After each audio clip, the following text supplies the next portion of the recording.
Hello दोस्तों, आज जानेंगे हम वास्तु के कुछ बेसिक्स के बारे में कि वास्तुशास्त्र असल में होता क्या है और वास्तुशास्त्र में कौन कौन से 5 तत्व होते हैं जिन्हें हमें संतुलित करना होता है और इन्हीं को संतुलित करने को दोस्तों हमारा वास्तुशास्त्र कहा जाता है और इन्हीं एनर्जी को संतुलित करने के लिए वास्तुशास्त्र का निर्माण भी किया गया है।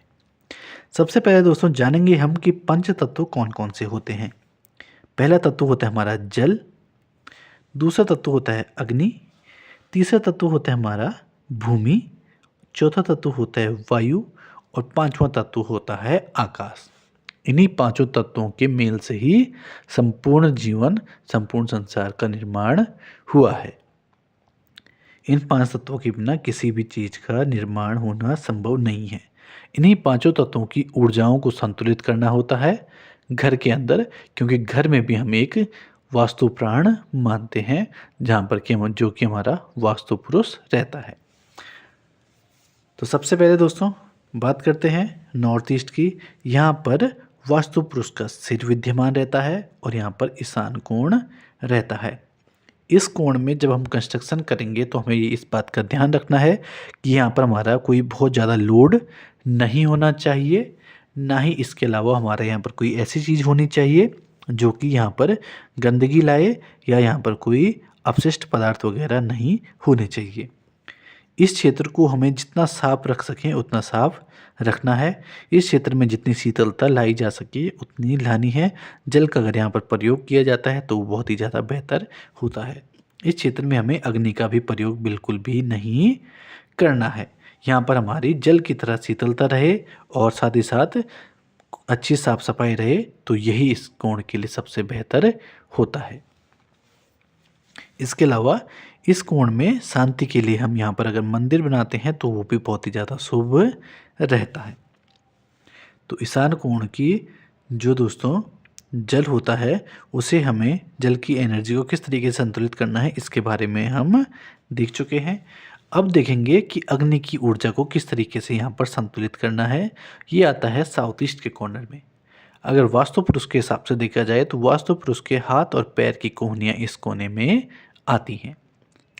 यहाँ पर अग्नि की ऊर्जा को संतुलित करने के लिए हम सबसे पहले यहाँ पर किचन का निर्माण कर सकते हैं, जिससे कि यहाँ पर अग्नि का प्रभाव बना रहे और अग्नि संतुलित रहे। किचन में दोस्तों हमें जल की बहुत ज़्यादा उपयोग नहीं करना है या फिर जल का बहुत ज़्यादा यहाँ पर निकास नहीं रखना है। इसके अलावा इस स्थान में कोई भी टैंक वगैरह नहीं रखना है जिसमें पानी भरा गया हो। सेप्टिक टैंक वगैरह नहीं बनाने हैं। अंडरग्राउंड वाटर टैंक या ओवरहेड वाटर टैंक भी नहीं देना है। इस स्थान को भी हम बहुत ज़्यादा भारी नहीं रख सकते हैं। इस स्थान पे जनरेटर वगैरह रखे जा सकते हैं, इलेक्ट्रिक रूम वगैरह बनाया जा सकता है। और यहाँ पर अगर हमें किसी वजह से यहाँ पर दिखता है कि वह यहाँ पर अग्नि का संतुलन कम हो रहा है तो हम यहाँ पर दिया वगैरह रेगुलर तौर पर जला सकते हैं, जिससे कि यहाँ पर अग्नि का संतुलन बेहतर बना रहे। तो यहाँ पर आ गया दोस्तों अग्नि की ऊर्जा को संतुलित और यहाँ पर आ गया जल की ऊर्जा को संतुलित करने का तरीका। इसके अलावा आता है दोस्तों यहाँ पर हमारा नेतृत्व कोण, जो कि भूमि की ऊर्जा को संतुलित करने के लिए यहाँ पर हम इसको देखेंगे। इस कोण में हम जितना अधिक कंस्ट्रक्शन कर सकें वो हमारे लिए उतना ही बेहतर होता है। यहाँ पर वास्तु पुरुष के पैरों के दोनों कोने रहते हैं और इस कोण में दोस्तों हमारा भूमि तत्व विद्यमान रहता है। इस कोण को कभी भी हमें हल्का नहीं करना है। इस कोण को जितना भारी बनाया जा सके उतना भारी रखा जाता है। जैसा कि स्टेयरकेस वगैरह इस कोणों में रखी जाए तो वो ज़्यादा बेहतर यहाँ पर फल देती है, क्योंकि वो इस कोण को अधिक भारी कर देती है। इस कोण में किसी भी प्रकार से कोई गड्ढा खोदने की आवश्यकता नहीं होती है, क्योंकि वह कोण को हल्का करती हैं।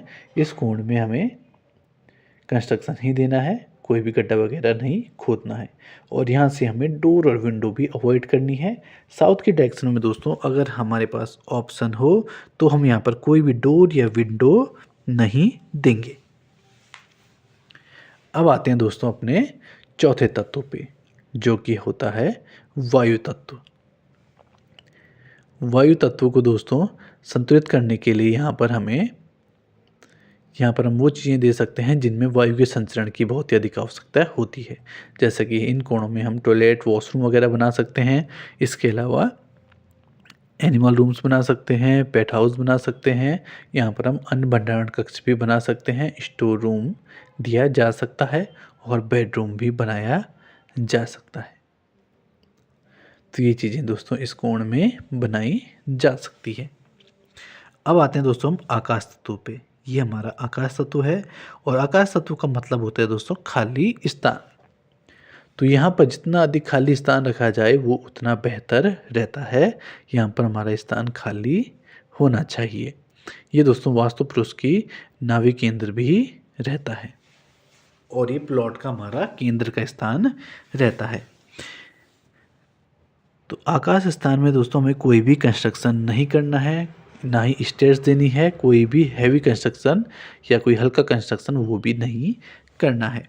साथ ही साथ यहाँ पर हम कोई टॉयलेट, बाथरूम वगैरह भी नहीं दे सकते हैं। इस स्थान को जितना खाली रखा जाए उतना बेहतर है।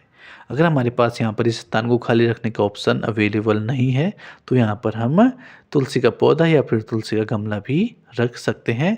अगर ये ऑप्शन भी अवेलेबल नहीं है तो यहाँ पर डाइनिंग एरिया का यूज़ किया जाता है और या फिर इसे ओपन रखा जाए तो ही बेहतर रहेगा। तो इस तरीके से ये 5 तत्वों के बारे में हमने बात की। पहला तत्व था जल, दूसरा तत्व था अग्नि, तीसरा भूमि, चौथा वायु और पांचवा आकाश। ये पांचों के पांचों तत्व होते हैं जिनसे सभी चीज़ें बनी होती हैं और इन्हीं को हमें संतुलित करना है। इसके अलावा दोस्तों कुछ और चीज़ें भी यहाँ पर हम जान लेते हैं। जब हम इसका वास्तु देखेंगे तो सबसे पहले हम इसको 9 हिस्सों में बांट सकते हैं। इसकी लेंथ को भी दोस्तों हम विड्थ को भी 3 हिस्सों में बांटेंगे, इसकी लेंथ को भी हम 3 हिस्सों में बांटेंगे। उससे होगा ये कि 3 हिस्से हमारे पास यहाँ पर बन जाते हैं और 3 हिस्से दोस्तों हमारे पास यहाँ पर बन जाते हैं। ये हो गए 6 और ये आ गया 7वां हिस्सा, ये 8वां हिस्सा और मध्य में आ जाता है हमारे पास 9वां हिस्सा। तो इस तरीके से बांटने से हमें साउथ ईस्ट कोण की, जहाँ पर हमारा अग्नि का ज़्यादा प्रभाव रहेगा, वो कोण हमें पूर्णतः मिल जाता है और नॉर्थ ईस्ट ईशान कोण का, जहाँ पर जल का प्रवाह ज़्यादा रहेगा, जल का प्रभाव ज़्यादा रहेगा, वो कोण भी आसानी से मिल जाता है।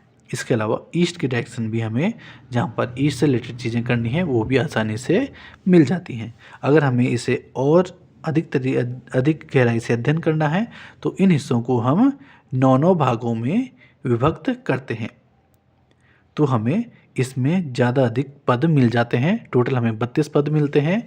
उनके अनुसार भी हम इनमें एक एक चीज़ को संतुलित करके रख सकते हैं और घर में सभी चीज़ें किस तरीके से आएंगी उस तरीके से बना सकते हैं। अगर दोस्तों आपको वीडियो पसंद आई हो तो वीडियो को लाइक, चैनल को सब्सक्राइब जरूर करें, जिससे इस प्रकार की वीडियोज़ मैं आपके लिए आगे भी लाता रहूँ। मिलता है दोस्तों नेक्स्ट वीडियो में, तब तक के लिए दीजिए इजाज़त। धन्यवाद।